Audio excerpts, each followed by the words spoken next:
ఉగాది మనందరం కూడా ప్రత్యేకమైనటువంటి గౌరవ ప్రతిపత్తులతో చేసుకునేటటువంటి పండగ ఈ ఉగాది పండగ.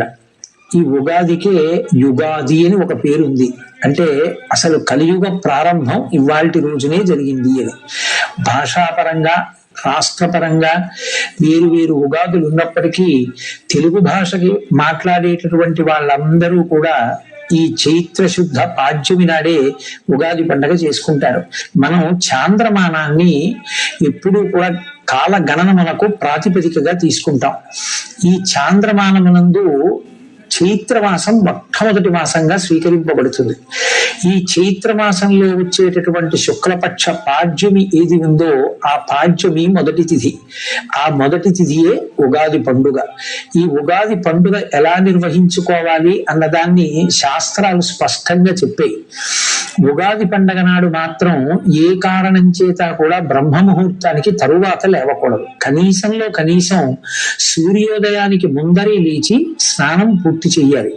చాలా మందిలో ఉన్నటువంటి అపప్రథ ఏమిటంటే సూర్యోదయం అయిపోయిన తరువాత పూజ చేసి ఆ పూజలో వేప పువ్వు పచ్చడి అనబడేటటువంటి పచ్చడిని నైవేద్యం చేసి దాన్ని ప్రసాదంగా తీసుకోవచ్చు అని. కానీ శాస్త్రంలో అలా చెప్పబడలేదు. యద్వర్షాదౌ నిందసుమం శర్కరాంలఘృతైర్యుతం. నింబసుమం అంటే వేప పువ్వు. అది వర్షాదవు సంవత్సర ప్రారంభంలో శర్కరాంల ఘృతైర్యుతం. శర్కర అంటే పంచదార. కానీ పంచదార అన్నప్పటికీ కూడా దేవతలకి నైవేద్యం చేసేటటువంటి ప్రసాదంలో నిలవదోషం లేనటువంటి పదార్థమైన బెల్లాన్నే వాడతాం కాబట్టి బెల్లము అని అక్కడ అర్థం చేసుకోవలసి ఉంటుంది. శర్కరాంల ఘృతైర్యుతం. అందులోకి పుల్లని పదార్థాన్ని చింతపండు రసాన్ని చేర్చి కొత్త చింతపండుని ఘృతైర్యుతం ఆవు నీతిని కూడా కలిపి అలా తయారు చేసినటువంటి పదార్థం ఏదుందో దాన్ని భక్షితం పూర్వయామేస్య తద్వర్షం సౌఖ్యదాయకం. దాన్ని ఎప్పుడు తినాలని చెప్పారంటే పూర్వయామమునందు తినాలి అని. పూర్వయామమునందు అంటే సూర్యోదయాత్ పూర్వమే తినాలి. సూర్యోదయాత్ పూర్వం ఆ పచ్చడి తినాలి అంటే అది భగవంతుడికి నివేదన జరిగి ఉండాలి కదా. భగవంతుడికి నివేదన జరిగి ఉండాలి అంటే పూజ పూర్తయి ఉండాలి కదా. పూజ పూర్తయి ఉండాలి అంటే స్నానం పూర్తి అవ్వాలి కదా. అంటే ఉగాది పండగ నాడు స్నానం అనేటటువంటిది బ్రహ్మ ముహూర్తంలో చెయ్యాలి. ఆ బ్రహ్మ ముహూర్తంలో స్నానం చేసే ముందు ఒళ్ళంతటికీ కూడా తైలాన్ని అలదుకుంటారు. తైలే లక్ష్మీ. ఉగాది పండగ నాడు బ్రహ్మ ముహూర్తంలో ఒంటికి తైలాన్ని అలదుకుంటే ఆ తైలమునందు మహాలక్ష్మి ప్రవేశించి ఉంటుంది. ఆ కారణం చేత అలక్ష్మి తొలగుతుంది. జలే గంగా. సూర్యోదయం వరకు కూడా ఎక్కడెక్కడ నీరు ఉన్నా నీటిని గంగ ఆవహించి ఉంటుంది. తలస్నానం, శరీరానికి తైలమర్దనం చేసుకుని భక్షితం పూర్వయామేస్య. బ్రహ్మ ముహూర్తంలో స్నానం చేసి వెంటనే ఈశ్వరుణ్ణి ఆరాధన చేసి ఉగాది పచ్చడి అని పిలువబడేటటువంటి వేప పువ్వు, దానితో పాటుగా బెల్లం ముక్క, చింతపండు పులుసు, ఆవు నెయ్యి కలపబడినటువంటి పదార్థాన్ని ఈశ్వరుడికి నివేదన చేసి దాన్ని ప్రసాదంగా ఎవరు తీసుకుంటారో వారికి తద్వర్షం సౌఖ్యదాయకం. వారికి ఆ సంవత్సరం అంతా కూడా సౌఖ్యదాయకమై ఉంటుంది అన్నది శాస్త్రవచనం. ఇక్కడ ఒక విషయాన్ని అర్థం చేసుకోవలసి ఉంటుంది. ప్రధానమైన పదార్థం ఏది అంటే నింబసుమం. వేప పువ్వే ప్రధానమైనటువంటిదై ఉంటుంది. ఆ వేప పువ్వు ప్రధానంగా తీసుకుంటే ఏమొస్తుంది అన్నారు. శతాయుర్వజ్రదేహాయ. 100 సంవత్సరములు జీవించగలిగినటువంటి లక్షణం. కేవలం 100 సంవత్సరములు ఆయుర్దాయంతో ఉండి ఏ మంచానో పడి ఉంటే ఉపయోగం ఏముంది. కాబట్టి వజ్రదేహాయ. ఆరోగ్యంతో ఉండి తాను ఏ సంకల్పం చేశాడో ఏ కార్యం చెయ్యాలనుకుంటున్నాడో అటువంటి భగవత్పరమైనటువంటి సమాజ అభ్యుదయము కొరకు చెయ్యాలనుకున్నటువంటి కార్యములను చేయగలిగినటువంటి సమర్థత శరీరమునందు నిలబడి దాని వలన వజ్రదేహాయ సర్వసంపత్ ప్రదాయచ. ఆ వేప పువ్వు సమస్తమైనటువంటి సంపదలను ఇవ్వగలిగినటువంటిదై ఉంటుంది. దానితో పాటుగా అది అరిష్ట నివారాయ, అరిష్టములను నివారిస్తుంది. భక్షితం నింబదళం అని ఆ నింబదళాన్ని, నింబ పుష్పాన్ని తీసుకుంటారు. ఈ నింబ అన్న మాటకి ఇంత ప్రఖ్యాతి వేప పువ్వుకి ఎందుకు ఇంత గొప్పతనం వచ్చింది అని పరిశీలనం చేసినప్పుడు మనకు ఒక విషయం అవగతం అవుతుంది. అమరకోశంలో నింబ అన్న మాటని మహానుభావుడు వ్యాఖ్యానం చేశాడు. నింబ అన్న మాటకు అర్థం ఏమిటంటే ఆరోగ్యం నయతీతి నింబ. వేప పువ్వు తిన్నట్లయితే ఆరోగ్యము నిలబడుతుంది. ఆరోగ్యము నిలబడడానికి చైత్రమాసంలోనే వేప పువ్వు రావడం, చైత్రమాసంలో మొట్టమొదటి తిథి అయినటువంటి ఉగాది నాడే వేప పువ్వు పచ్చడి తినడం, దీని వెనక ఉన్న మర్మం ఏమిటి అంటే యమధర్మరాజు గారి యొక్క దంష్టల కోరలు 2 ఋతువులలో బయటికి వస్తాయి. అవే వసంత శారదానేవా, వసంత ఋతువు, శరత్కాలము, శరదృతువు. ఈ 2 ఋతువుల యందు యమధర్మరాజు గారు ఒక్కొక్క కోర బయట పెడతాట. అది వసంత ఋతువులో చైత్ర శుద్ధ పాడ్యమి నాడు ఆ కోర బయటికి రావడం మొదలవుతుంది కాబట్టే వడగాట్పులు మొదలైనటువంటి వాటిల్లో జనం విశేషంగా పడిపోతారు. అలా పడిపోకుండా యమధర్మరాజు గారి పాశములకు చిక్కకుండా శరీరమునందు ఆరోగ్యం నిలబెట్టగలిగినటువంటి అనుగ్రహ శక్తిగా పరదేవతయే వేప పువ్వుగా ఆ కాలమునందు పరిఢవిల్లుతుంది అని శాస్త్రవాక్యం. శారదా నవరాత్రుల్లోనూ అమ్మవారికే పూజ, అలాగే వసంత ఋతువులోనూ లలితాపరాభట్టారికా స్వరూపానికే పూజ. ఈ 2 ఋతువుల్లోనూ అమ్మవారిని పూజ చేస్తే అమ్మవారి అనుగ్రహమే వేప చెట్లకి ఆ సమయంలో పువ్వుగా వచ్చి ఆ పువ్వుని ఈ పదార్థాలతో కలిపి అది ఏ సమయంలో తినాలో ఆ సమయంలో తినాలి. అనారోగ్యంతో ఉన్నటువంటి వ్యక్తి వైద్యుడి దగ్గరికి వెడితే ఏదో ప్రొద్దున్న 1 మాత్ర, మధ్యాహ్నం 1 మాత్ర, రాత్రి 1 మాత్ర వేసుకోండి అంటాడు. 7 రోజులు ఒక్కొక్క రోజు 3 మాత్రలు వేసుకోమన్నారు. 7 రోజులని కలిపి 7 3 21 ఒక్కసారి వేసుకుంటే తగ్గిపోదా అని వేసుకోం కదా. అలాగే ఆయన చెప్పినట్లు వేసుకున్నట్లే శాస్త్రకారుడు చెప్పినట్టే ప్రసాదాన్ని తీసుకోవాలి. అందుకే భక్షితం పూర్వయామేస్య, ఎవరు బ్రహ్మ ముహూర్తంలో స్నానం చేసి వేప పువ్వు పచ్చడి తింటారో ఈశ్వర ప్రసాదంగా, అటువంటి వారందరికీ కూడా పరదేవతానుగ్రహంగా ఆరోగ్యము సిద్ధిస్తుంది. ఆరోగ్యము అంటే యమధర్మరాజు గారి యొక్క కోర బయటికి వచ్చిన కారణం చేత విస్తరించినటువంటి ఉపద్రవ స్వరూపమైనటువంటి భయంకరమైన వ్యాధులను తట్టుకోగలిగినటువంటి శక్తి వస్తుంది. అందుకే సాధారణంగా చైత్రమాసం నుంచి లోకంలో అతిసార వ్యాధి వంటి వ్యాధులు ప్రబలిపోతాయి. అవన్నీ అంటు వ్యాధులు. అమ్మవారు అన్న పేరుతోటి చర్మ సంబంధమైనటువంటి వ్యాధులు రావడం, ఒంటి మీద మచ్చలు పైకి తేలడం, ఇవన్నీ అంటువ్యాధులై చాలా తేలిగ్గా ఒకరి నుంచి ఒకరికి సంక్రమించడం జరుగుతూ ఉంటుంది. వీటికి నివారణగా శాస్త్రం ఏం చెప్పిందంటే, కార్తీక మాసంలో శరత్కాలం నడుస్తున్నప్పుడు విసిరి చెట్టుని ఆశ్రయించి ఉంటుంది. అదే వసంత ఋతువు ప్రారంభమైనప్పుడు చైత్రమాసంలో వేప పువ్వుని ఆశ్రయించి ఉంటుంది. వేప పువ్వుగా అమ్మవారు ఉంటుంది. అందుకే ఆ ప్రసాదాన్ని స్వీకరిస్తాం. దేహారోగ్యం నిలబడుతుంది. సాధారణంగా చైత్రమాసం నుంచి లోకంలో అతిసార వ్యాధి వంటి వ్యాధులు ప్రబలిపోతాయి. అవన్నీ అంటు వ్యాధులు. కళ్ళకలకలు రావడం, అతిసార వ్యాధి రావడం, అమ్మవారు అన్న పేరుతోటి చర్మ సంబంధమైనటువంటి వ్యాధులు రావడం, ఒంటి మీద మచ్చలు పైకి తేలడం, ఇవన్నీ అంటు వ్యాధులై చాలా తేలిగ్గా ఒకరి నుంచి ఒకరికి సంక్రమించడం జరుగుతూ ఉంటుంది. వీటికి నివారణగా శాస్త్రం ఏం చెప్పిందంటే, కార్తీక మాసంలో శరత్కాలం నడుస్తున్నప్పుడు విసిరి చెట్టుని ఆశ్రయించి ఉంటుంది. అదే వసంత ఋతువు ప్రారంభమైనప్పుడు చైత్రమాసంలో వేప పువ్వుని ఆశ్రయించి ఉంటుంది. వేప పువ్వుగా అమ్మవారు ఉంటుంది. అందుకే ఆ ప్రసాదాన్ని స్వీకరిస్తాం. దేహారోగ్యం నిలబడుతుంది. ఇక 2, అటువంటి ప్రసాదాన్ని స్వీకరించినప్పుడు అందులో షడ్రుచులు కలగలిసిపోయి ఉంటాయి. జీవితం అనేటటువంటిది కేవలం సుఖాలు, కేవలం దుఃఖాలు అనుభవించడానికి వచ్చింది కాదు. కేవలం సుఖాలు అనుభవించాలి అంటే ఇక్కడ ఉండరు, దేవతగా ఉంటారు. కేవలం దుఃఖమే అనుభవించాలి అంటే ఇక్కడ ఉండరు, ఏ మత్స్యలోకంలోనూ ఉంటారు. సుఖము దుఃఖము రెండూ కూడా అనుభవించాలి అంటే మనుష్య శరీరంలోకి వస్తాడు. సుఖ దుఃఖములు రెండూ అనుభవిస్తున్నప్పుడు ఒకసారి పొంగు ఒకసారి కుంగు రాకుండా తుల్య నిందా స్తుతిర్మౌని సంతుష్టో ఏనకేనచిత్ అనికేత స్థిరమతి భక్తిమాన్ మే ప్రియో నరః అంటాడు గీతాచార్యుడు. సమమైనటువంటి స్థితిలో ఉండి పొంగు కుంగు లేకుండా ఏదైనా భగవంతుని యొక్క అనుగ్రహంగా అనుభవించగలిగినటువంటి అధ్యవసాయంతో కూడిన బుద్ధిని పొంది ఉండాలి అంటే ఈ రుచులతో కూడిన ప్రసాదాన్ని భగవంతుని యొక్క అనుగ్రహంగా తీసుకున్నప్పుడు అందులో రుచి చూడం, ప్రసాదం అని దాన్ని నోట్లో వేసుకుంటాం. ఏదో చిన్న కష్టం రావచ్చు ఆ సంవత్సరంలో, ఆ చిన్న కష్టం వచ్చినంత మాత్రాన పరమేశ్వరుడు నాకు ఈ కష్టాన్ని ఇచ్చాడు అనేటటువంటి బాధ చేత ఈశ్వరుని యొక్క స్మరణ విడిచిపెట్టకూడదు, ఆయన పాదములను విడిచిపెట్టకూడదు. ఆ భక్తి అలాగే నిలబడి ఉండాలి. ఏ జన్మలో చేసిన పాపమో ఈ కష్టం రూపంతో పోయింది కాబట్టి ఇప్పుడు ఒక అనుభవం వచ్చింది నాకు, ఆయన పాదముల యందు విస్మృతి కలగనంత కాలం మనం హాయిగా పరమేశ్వరుడి చేత నిరంతరం రక్షింపబడుతుంటాం. అదిగో ఆ బుద్ధి కలగాలి అని కోరుకోవడమే ఆ ప్రసాదం స్వీకరించడంలో ఉన్నటువంటి ప్రధానమైనటువంటి మర్మం. ఇప్పుడు ఆ ప్రసాదాన్ని స్వీకరించి ఆ రోజున తప్పకుండా దేవాలయ దర్శనం చెయ్యమని చెప్తున్నాయి శాస్త్రాలు.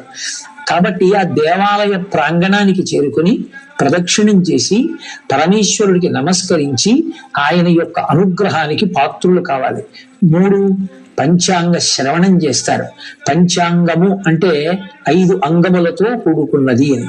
తిథి, వారము, నక్షత్రము, కరణము, యోగము అనబడేటటువంటి 5 అంగములు కలిగినది కాబట్టి దానిని పంచాంగము అని పిలుస్తారు. ఇంగ్లీష్ క్యాలెండర్ ఉందనుకోండి, ఏదో ఒక డేట్ మాత్రమే ఉంటుంది. ఆ డేట్ ఒక్కటి చూసి ఈ పని చెయ్యాలా ఈ పని చేయకూడదా అంటే ఏం తెలుస్తుంది? ఏం తెలియదు. కానీ సనాతన ధర్మమునందు జ్యోతిష శాస్త్రము వేదమునకు ఉపాంగము. అది విరాట్ పురుషుడికి నేత్రస్థానమై ఉంటుంది. జ్యోతిషము కన్ను కనుక రాబో కాలంలో జరగబోయేటటువంటి విశేషాల్ని, గ్రహముల యొక్క కదలికలని లెక్క కట్టడానికి అనువైనటువంటి ప్రజ్ఞని సంతరింపచేశారు భారతీయ ఋషులు. అందుకే గ్రహణం ఎప్పుడు వస్తుందో, ఎన్ని గంటలకి పట్టుకుంటుందో, మధ్యకాలం ఏదో, దట్టంగా ఎప్పుడు ఉంటుందో, ఎప్పుడు విడిచిపెడుతుందో కూడా పంచాంగ కర్తలు నిర్ణయం చేయగలుగుతున్నారు. అంటే ఇతర దేశాల్లో ఈ గ్రహణం గురించి పరిశోధనలు జరిగే నాటికే మన భారతలో గ్రహణాన్ని లెక్క కట్టగలిగారు అంటే వారి దార్శనికత అర్థం చేసుకోవచ్చు. లెక్క కట్టి మనకి చెప్తారు. ఆ లెక్క కట్టి చెప్పినప్పుడు తప్పకుండా వెళ్ళి ఉగాది నాడు పంచాంగ శ్రవణం చెయ్యాలి. ఉగాది పండగ వచ్చే పర్యంతము కొత్త పంచాంగాన్ని చదవకూడదు. ఏదో ముహూర్తాదులు పెట్టేటటువంటి పండితులు తప్ప సామాన్యులు పంచాంగాన్ని చదవకూడదు. ఒక్క ఉగాది నాడు తను పంచాంగం చదువుకోవడం కాదు, పంచాంగ శ్రవణం చెయ్యాలి. పంచాంగ పఠనము జ్యోతిష శాస్త్రమునందు విజ్ఞానము కలిగినటువంటి పెద్దలు దేవాలయ ప్రాంగణంలో చేస్తారు. అక్కడికి వెళ్ళి కూర్చుని వింటారు. పంచాంగము అంటే తిథి, వారము, నక్షత్రము, కరణము, యోగము అని మనవి చేశారు. తిథి అంటే కేవలం తేదీ కాదు. మనకి శుక్లపక్షమునందు 15, కృష్ణపక్షమునందు 15 తిథులు ఉంటాయి. పాడ్యము నుండి మొదలుపెట్టి పౌర్ణమి, అమావాస్య వరకు. ఆయా తిథులకు మళ్ళీ ఒక లక్షణం ఉంటుంది. శుక్లపక్షంలో వచ్చేటటువంటి తిథులలో ఏ తిథి నాడు ఏ పని చేయవచ్చు, ఏ పని చెయ్యకూడదు, ఆ పని ఆ తిథి నాడు చేస్తే ఆ తిథికి ఒక అధిష్టాన దైవం ఉంటారు. ఆ అధిష్టాన దైవము యొక్క అనుగ్రహము కలిసి వస్తే ఆ పని చక్కగా పూర్తవుతుంది. పురుష ప్రయత్నానికి ఈశ్వరానుగ్రహం తోడుగా రావాలి. కచ్చిత్ పురుషకారంచ దైవంచ పరిపశ్యతే అంటుంది సీతమ్మ తల్లి. ఈ పురుషకారానికి ప్రయత్నానికి పక్కన ఈ ఈశ్వరుని యొక్క అనుగ్రహం కూడా కలుగుతోందా? ఆ రెండు కలిస్తేనే కదా రాముడు గెలుస్తాడు అంటుంది. అందుకని ఈశ్వరుడి కృప ఏ తిథి నాడు మనకి బాగా ప్రసరించడానికి అవకాశం ఉందో తెలుసుకుని మంచి పని చేయడానికి తిథులు వినాలి. 2 వారము. వారము ఏ రోజు సూర్యోదయానికి ఏ హోర ఉందో ఆ హోర పేరు మీదే ఆ వారం ఉంటుంది. ఆదివారం సూర్యోదయ కాలానికి సూర్య సంబంధమైన హోర నడుస్తుంది. అందుకే దానికి ఆదివారము భానువారము అని పేరు. భానుడు అంటే సూర్యుడు. అంటే ఆదివారం నాడు సూర్య సంబంధమైనటువంటి విశేషాన్ని దేన్నైనా నిర్వర్తిస్తే సూర్యానుగ్రహానికి విశేషంగా పాత్రుడు కావచ్చని, సూర్య ప్రకాశము కలిగి సూర్య తేజము చేత ప్రచోదనము పొందినటువంటి హోరతో ఉన్నటువంటి ప్రారంభమైనటువంటి రోజు కనుక, అలా సూర్యోదయం వేల్టికి ఏ తిథి ఉందో, ఏ హోర ఉందో, ఏ పని చెయ్యొచ్చో, ఏ పని చెయ్యకూడదో హోరాశాస్త్రం చెప్తుంది. అలాగే తిథి, వారము, నక్షత్రము, మనకి 27 నక్షత్రాలు. ఎంతమంది పుట్టనివ్వండి, ఈ 27 నక్షత్రాల్లోనే పుట్టాలి. పుట్టుకకి మరణానికి నక్షత్రాన్ని ప్రధానంగా చూస్తారు. 27 నక్షత్రాలకి ఒక్కొక్క దానికి 4 పాదాలు. 27 × 4 108 పాదాలు. అందుకే భగవంతుడికి సంబంధించిన అష్టోత్తర శతనామ స్తోత్రాలన్నీ 108 నామాలతోటే ఉంటాయి. ఉంటే 108, లేకపోతే 1000. ఎందుకని అంటే 108 పాదములలో పుట్టినటువంటి 2 పాదములు 4 పాదములు కలిగినటువంటి సమస్త ప్రాణులు సుఖంగా ఉండాలని కోరుకుంటాం. ఏ నక్షత్రంలో ఏ పాదంలో ఏ పని చెయ్యొచ్చు, ఏ పని చెయ్యకూడదు అన్నది పంచాంగంలో చెప్పబడి ఉంటుంది. ఆ నక్షత్ర శాస్త్రాన్ని బట్టి విద్యుక్త ధర్మాన్ని నిర్వర్తించాలి. ఇక కరణము, కరణములు స్థిర కరణములు, చరకరణములు అని ఉంటాయి. 7 చరకరణములు, 4 స్థిర కరణములు. ఏ కరణమునందు ఏ పని చెయ్యొచ్చో, ఏ పని ఎప్పుడు చేస్తే ఈశ్వరుని యొక్క కృప దానికి కలిసి సఫలీకృతులవుతాడో ఆ కరణమునందు చెప్తారు. అందుకని ఈ 5టితో కూడుకున్నటువంటిది పంచాంగం. ఆ పంచాంగాన్ని ఒక్క ఉగాది పండగ నాడు మాత్రమే వినాలి. అది సాధ్యమైనంత వరకు దేవాలయ ప్రాంగణంలో చక్కగా పండితులైనటువంటి వారు పంచాంగ పఠనం చేస్తుండగా వింటే దాని వలన 2 ప్రయోజనాలు కలుగుతాయి. ఒకటి, ఈ కాలమునందు గ్రహముల యొక్క ఆనుకూల్యత మనకు ఎలా ఉంది, ఏ పని చెయ్యొచ్చు, ఏ పని చెయ్యకూడదు. పంచాంగంలో చెప్పబడిన విధంగా మనం తెరచాపని మార్చుకుంటే జీవితం భద్రంగా ప్రయాణం చేస్తుంది. ఇప్పుడు ఎవరో కొంతమంది ఏలినాటి శనిలో ఉన్నటువంటి వాళ్ళు మొదలైన వారు ఉంటారు. నేను మీతో ఒక మాట చెప్తాను, బాగా జ్ఞాపకం ఉంచుకోండి.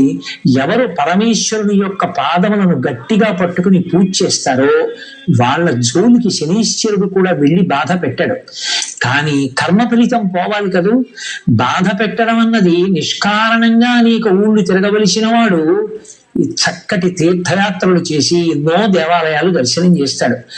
ఇటు బాధపడవలసినటువంటి వాడు సంతోషకరంగా భగవత్ సేవలో తరించిపోతాడు. ఎప్పుడు ఆ శనీశ్వరుడికి ఆదేశం వస్తుంది గ్రహానికి, ఆయనని బాధ పెట్టవద్దు సుమా, నువ్వు గ్రహంగా ఆయనని ఎంతవరకు క్లేశాన్ని కల్పించాలనుకుంటున్నావో అది ఒక్కటే కల్పించు, కానీ ఆయన మనసు ప్రహృష్టంగా ఉండకుండా మాత్రం పాడు చేయడానికి వీల్లేదు. భగవద్భక్తితో కూడుకుని ప్రవర్తిస్తే మనం ఇప్పుడు ఇటువంటి కాలమునందున్నాం కనుక మనం ఈ జాగ్రత్త తీసుకోవాలి అని తెలుసుకుంటే మరింత సంతోషకరమైన జీవనం చేయడానికి పంచాంగ శ్రవణము అవకాశాన్ని కల్పిస్తుంది. సంవత్సర కాలంలో మన ఆదాయ వ్యయాలు ఎలా ఉంటాయి, రాజపూజ్యము అవమానము ఎలా ఉంటుంది, గ్రహగతులు ఎలా ఉంటాయి, భార్యా బిడ్డలు ఎలా ఉంటారు, బహుశः గ్రహముల యొక్క ప్రభావం చేత మనకి క్లేశం కలిగేటటువంటి కాలం ఎప్పుడు ఉండొచ్చు, మనం ఏ దేవతల ఆరాధన విశేషంగా చెయ్యవలసి రావచ్చు, వీటి గురించి ఒక అవకాశాన్ని ఏర్పాటు చేసుకుంటే ప్రమాదకరమైన వ్యాధి రాకుండా ముందుగానే వ్యాధి నిరోధక టీకా వేయించుకున్న వాడిగా భగవంతుణ్ణి అర్చన చేసి ఆ ప్రమాదానికి మనం గురి కాకుండా మనని మనం రక్షించుకోవడానికి అటువంటి అవకాశం కలుగుతుంది. అందుకే పంచాంగ శ్రవణం తప్పకుండా చేస్తారు. ఇక ఈ నందననామ సంవత్సరానికి సంబంధించినంత వరకు శుక్రుడు ప్రధానమైనటువంటి స్థానముల యందు ఉన్నాడు, పక్కన చంద్రుడు ప్రధానమైన స్థానాల్లో ఉన్నాడు. కాబట్టి యథార్థమునకు ఎవ్వరూ ఏమీ బెంగ పెట్టుకోవలసినటువంటి అవసరం లేదు. కాకపోతే ఈ సంవత్సరంలో ఉండేటటువంటి ప్రధానమైన గుణం ఏమి అంటే కొంచెం భోగ లాలస ఎక్కువగా ఉంటుంది. భోగముల యందు అనురక్తి ప్రతి వారి మనసులో ఎక్కువ అవుతుంది. పశ్చిమ దేశాల సంస్కృతి ప్రభావం వచ్చి పడిపోతుంది. అలా పడకుండా భోగ పరిత్యాగం చేసి త్యాగమయమైనటువంటి జీవితాన్ని గడపడానికి కావలసినటువంటి వాంగ్మయం అంతా మన సనాతన ధర్మంలో ఇవ్వబడి ఉన్నాయి. రామాయణ భాగవత భారతాల కన్నా గొప్పగా చెప్పగలిగినటువంటివి ఇంకేమీ లేవు. ఎవరు చెప్పినా శాంతి శాంతి శాంతి, ఆ శాంతి గురించే బోధించాయి, ఆ ధర్మాన్ని బోధించాయి. వాటిని పట్టుకుని ఉండగా భోగ లాలసం అనేవి చెయ్యదు. కాబట్టి నందననామ సంవత్సరం ఏ కోణంలో చూసినా ఏమి బాధ పెట్టేటటువంటి రీతిలో లేదు. అందరూ కూడా సర్వశ్రేయస్సులు పొందుతారు. కావలసింది ప్రధానమైన దాన్ని పట్టుకోవడంలో మాత్రం వైక్లభ్యాన్ని పొందకూడదు. ఉగాది వచ్చినప్పుడు మనిషి తప్పకుండా జ్ఞాపకం చేసుకోవలసిన విషయం ఒకటి ఉంటుంది అని పెద్దలు చెప్తారు. ఒక సంవత్సరం గడిచిపోయింది అంటే ఆయుర్దాయంలో ఒక ప్రధానమైనటువంటి ఘట్టం పూర్తయిపోయింది. కాలము మాత్రం ఇంకా తిరిగి రాదు. ఉగాది పండుగ నాడు తప్పకుండా ఎవరికి వారు చేసుకోవలసిన హెచ్చరిక అంటూ ఏదైనా ఉంటే కాలము యొక్క విలువను గూర్చి మాత్రమే. కాల కలయతామహం అంటాడు కృష్ణుడు భగవద్గీతలో. ఆయన కాలస్వరూపుడు అయి లెక్క కడతాడు. కాలము యొక్క విలువ తెలుసుకుని మనం జీవుడిగా ఇవాళ ఈ శరీరంలో ఉన్నాం, కానీ వేరొక శరీరాన్ని పొందినప్పుడు కూడా సుఖం పొందాలి అంటే కేవలం పరమేశ్వరుని యొక్క భక్తి మాత్రమే కాపాడుతుంది. కాబట్టి కాలాన్ని దుర్వినియోగం చేసుకోకుండా దాన్ని సద్వినియోగం చేసుకునేటటువంటి ప్రయత్నం చెయ్యాలనేటటువంటి ఆంతరమైన హెచ్చరిక ఈ కాలాంతర్గతమైనటువంటి కాల సంబంధమైన పండగ కాబట్టి ఉగాది యందు నిర్దేశింపబడుతుంది. ఇక ఈ ఉగాది పండగకి సంబంధించి ఇంకొక గొప్ప విశేషం ఉంది. ఈ ఉగాది వసంత ఋతువు ప్రారంభం. ఈ వసంత ఋతువులో చైత్ర శుక్ల పాడ్యమి నాడు ప్రారంభం. ఈ పాడ్యమి నుంచి 9 రోజుల పాటు నవరాత్రులను నిర్వహిస్తారు. వాటిని వసంత నవరాత్రులు అని పిలుస్తారు. వసంత ఋతువు పైకి చాలా అందంగా ఉంటుంది. చైత్ర శ్రీమాన్ అయం మాస పుణ్య పుష్పితకానన యవ్వరాజ్యాయ రామస్య సర్వం మే ఉపకల్ప్యతాం అంటాడు రామాయణంలో దశరథుడు. చైత్ర శ్రీమాన్, చైత్రము శ్రీమంతమైనటువంటి మాసము.